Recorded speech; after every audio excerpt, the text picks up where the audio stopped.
जो लोग परमेश्वर के दास के करीब रहते हैं उन लोगों के लिए आज का ये विषय है। परमेश्वर के दास के करीब रहने वाले लोगों को अपना जीवन बड़ा सावधानी पूर्वक व्यतीत करना चाहिए। परमेश्वर के दास के करीब रहने वाले लोगों से मेरा तात्पर्य क्या है?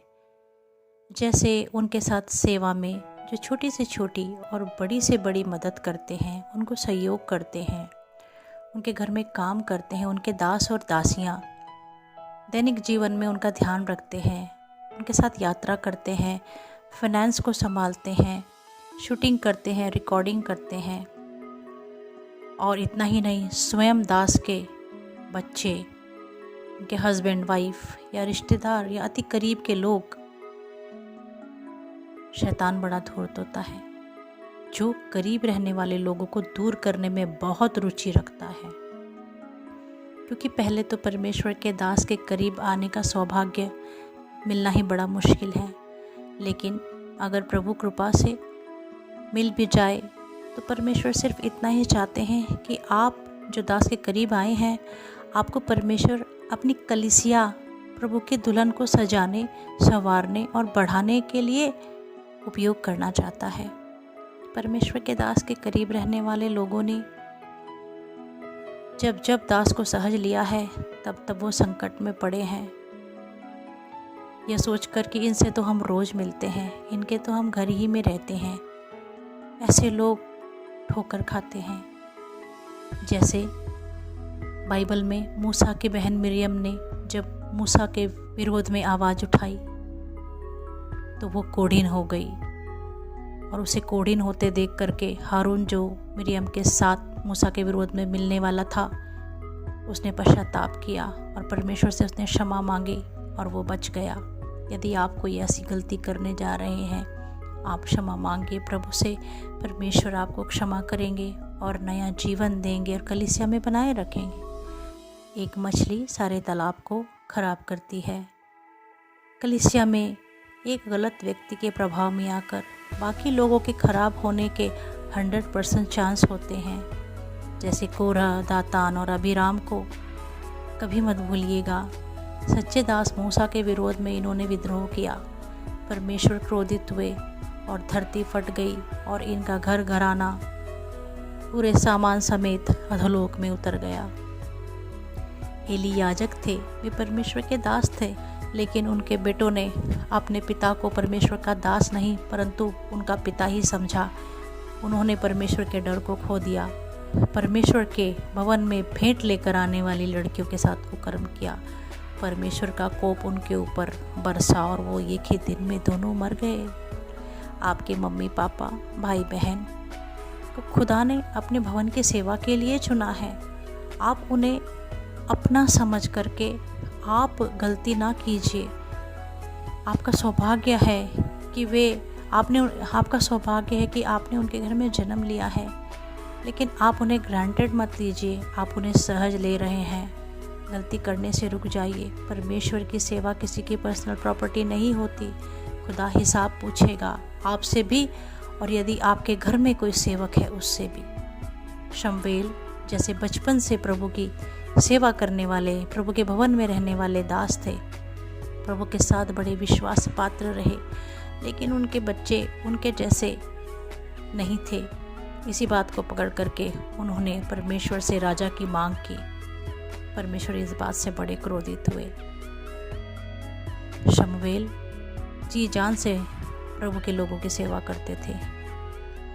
क्या आप भी परमेश्वर के दास के बच्चों, पति पत्नी, उनके घर घरानों, रिश्तेदारों को देख करके परमेश्वर से कुछ पूछ रहे हैं, परमेश्वर के दास से अलग होने की कोशिश कर रहे हैं? तो आप रुकिए और सोचिए, कहीं आप गलती तो नहीं कर रहे हैं। परमेश्वर अपने भवन की देखभाल करने में स्वयं समर्थी हैं। किसके बाद किसको चुनना है वो परमेश्वर की मर्जी है। कलीसिया में पॉलिटिक्स करने वाले लोग परमेश्वर को बिल्कुल पसंद नहीं है, क्योंकि कलीसिया ही एक ऐसी जगह है धरती के ऊपर जो स्वर्गीय सामर्थ्य से भरी है और खुदा उससे प्रेम रखता है। एलीशा कितने अभिषिक्त दास, उनके अति निकट रहने वाला उनका सेवक गहेजी उसने नामान से झूठ बोलकर धन मांगा। नामान के कोढ़ को परमेश्वर के सामर्थ्य से एलीशा ने दूर किया था। एलीशा ने मौका भी दिया गेहजी को कि सच बता दे, लेकिन वो झूठ पे झूठ बोलता गया और नामान कोड़ी का कोढ़ गेहजी के ऊपर आ गया। दूर हो गया वो प्रभु के घर से, क्योंकि वो लालची था। आप किसी लालच से जुड़े हैं क्या कलीसिया के साथ या परमेश्वर के दास के साथ? कोई स्वार्थ है या कोई मतलब है आपका? ये चीज़ें तो दुनिया में भी मिल जाएंगी और बेहतर मिल जाएंगी। यीशु के घर में तो सिर्फ परमेश्वर का प्रेम, परमेश्वर की भक्ति, परमेश्वर की सेवा, परमेश्वर का अभिषेक ही मिल सकता है। आप एक बार फिर से सोच विचार करके ही कोई जिम्मेदारी उठाइए। प्लीज़ आप अपना नुकसान ना कीजिए। नामान ने वैसा ही सम्मान दिया गेहजी को जैसा वो एलीशा को देता था, क्योंकि वो एलीशा के साथ रहता था। आप परमेश्वर के दास के साथ रहते हैं, उनके घर में रहते हैं, मिनिस्ट्री में रहते हैं, परमेश्वर के कलीसिया के आसपास अक्सर आप ही इर्द गिर्द पाए जाते हैं, तो लोग आपको वैसा ही सम्मान देते हैं जैसा परमेश्वर के दास को, क्योंकि आप उनके साथ रहते हैं।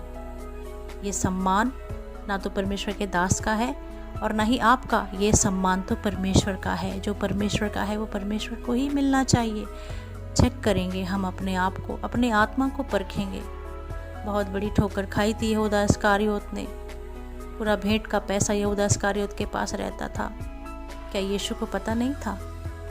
सब पता था यीशु को, क्योंकि वो परमेश्वर के बेटे थे जो मनुष्य रूप में कुंवारी के गर्भ में पवित्र आत्मा के द्वारा आए। फिर भी वे वचनों से, उदाहरणों से समझाते थे। इस्करियोत को समझ में नहीं आया। वो सुनता तो था परंतु हृदय तक नहीं उतरा। उसने गलती की। उसने सोचा प्रभु तो हमको मित्र कहते हैं, क्योंकि प्रभु अपने शिष्यों को मित्र कहा करते थे। यहूदा इस्करियोत कैसा मित्र निकला। चंद सिक्कों के लिए उन्होंने अपने प्रभु प्रिय मित्र यीशु मसीह को पकड़वा दिया। यहूदा इस्करियोत का प्रभु को मित्र समझना उसके लिए ठोकर का कारण बना। उसका लालच उसके लिए ठोकर का कारण बना। पश्चाताप तो नहीं किया। उसको उसकी गलती समझ में आने के बाद भी उसने पश्चाताप तो नहीं किया, लेकिन खुद को फांसी लगा ली। शायद जो प्रभु की सेवा कर रहे हैं वो आपके रिश्तेदार या आपके मित्र हो सकते हैं। आप सहज ही उन्हें मत लीजिए, बहुत भयंकर परिणाम हो सकता है। शैतान परमेश्वर के दास को कभी नहीं पकड़ सकता। उस दास को जो हमेशा उपवास में, प्रार्थना में, स्तुति आराधना में, वचन ध्यान में, पवित्र जीवन जीने में और प्रभु की सेवा करने में व्यस्त रहता है, क्योंकि उसे समय ही नहीं है। लेकिन सावधान रहें वो लोग जो प्रभु के दास के और मिनिस्ट्री में और उनके परिवार वाले जो बहुत करीब रहते हैं, वो उनको निशाना बनाता है यदि उनका जीवन भी प्रार्थनाशील नहीं है। प्रेरितों के समय में कलीसिया के सब लोग अपना खेती बाड़ी बेच करके, धन संपत्ति बेच करके एक साथ ही रहा करते थे, एक छत के नीचे रहा करते थे। प्रभु के दास पतरस भी उनके साथ ही रहते थे। वे प्रभु के बड़े अभिषिक्त दास थे। पवित्र आत्मा उनसे बात करता था। हनन्याह सफीरा ने भूमि बेची और थोड़ा पैसा प्रेरितों के चरणों में रख दिया। पतरस ने पूछा, क्या इतनी ही भूमि बेची? पति पत्नी दोनों झूठ बोल गए। पतरस ने मौका भी दिया, क्या इतनी ही भूमि बेची? लेकिन पति पत्नी दोनों झूठ बोल गए। दोनों के दोनों एक ही दिन खत्म हो गए। क्या आप परमेश्वर के दास के साथ एक ही घर में रहते हैं, एक ही छत के नीचे रहते हैं, उनके घर के पास रहते हैं? तो आपको और भी अधिक प्रार्थनाशील, भक्ति भाव, परमेश्वर के भय में चलने वाला व्यक्ति होना चाहिए। आपको ये बात समझ में आ जाए कि शैतान आप ही के पीछे लगा है। आप जो करीब हैं, आपको बचाने के लिए आज पवित्र आत्मा आपसे बात कर रहे हैं। आने वाले समय में तो कलीसिया को किन किन चुनौतियों का सामना करना पड़ेगा, बाइबल हमें बताती है। आप जड़ पकड़िए उस कलीसिया में जहाँ खुदा ने आपको रखा है। प्रभु के दास के साथ विश्वास योग्य रहिए। जो पेड़ एक ही जगह पर लगा रहता है वो जड़ पकड़ता है, उसकी टहनियाँ, डालियाँ मजबूत बनती हैं और उस पर अच्छे फल लगते हैं। अगर आपको कोई कन्फ्यूज़न है, गलतफहमी है, तो आप स्वयं आकर परमेश्वर के दास से बात कीजिए, क्योंकि आपके और परमेश्वर के दास के बीच में गलतफहमी करने वाला शैतान किसी न किसी व्यक्ति को इस्तेमाल करेगा। गलतफहमी को समय पर आप दूर कीजिए, स्वयं आके बात कीजिए। समय निकलने के बाद कुछ भी फ़ायदा नहीं होता। सच्चे लोग कभी भी नहीं बिछड़ते, ना इस लोक में ना स्वर्ग लोक में। प्रभु आपके और आपकी कलीसिया के दास के साथ आपके संबंध को और अधिक घनिष्ठ करे। आपके और परमेश्वर के दास के बीच में एक ट्रांसपेरेंसी रहनी चाहिए और एक सम्मान का रिश्ता रहना चाहिए। आप ये ना भूलें, उनके ऊपर जो आपको करीब रखे हुए हैं अपने, चाहे मिनिस्ट्री में आप सेवा कर रहे हैं, शूटिंग रिकॉर्डिंग कर रहे हैं, उनके घर में खाना बना रहे हैं, मिनिस्ट्री में आप हेल्प कर रहे हैं, या पैसे पानी को संभाल रहे हैं, या उनके पड़ोस में आप रहते हैं, परमेश्वर आपको ये बताना चाहता है कि आप एक अनॉइंटिंग का सामना करते हैं। यदि आप विश्वास पात्र होकर के कलीसिया में रहते हैं तो आप परमेश्वर के साथ विश्वास पात्र रहते हैं। परमेश्वर आज आपको ब्लेस करना चाहता है, इसीलिए इस छोटे से संदेश के द्वारा आपसे बात कर रहा है। परमेश्वर आपको और आपकी कलीसिया के दास को आशीर्वादित करे।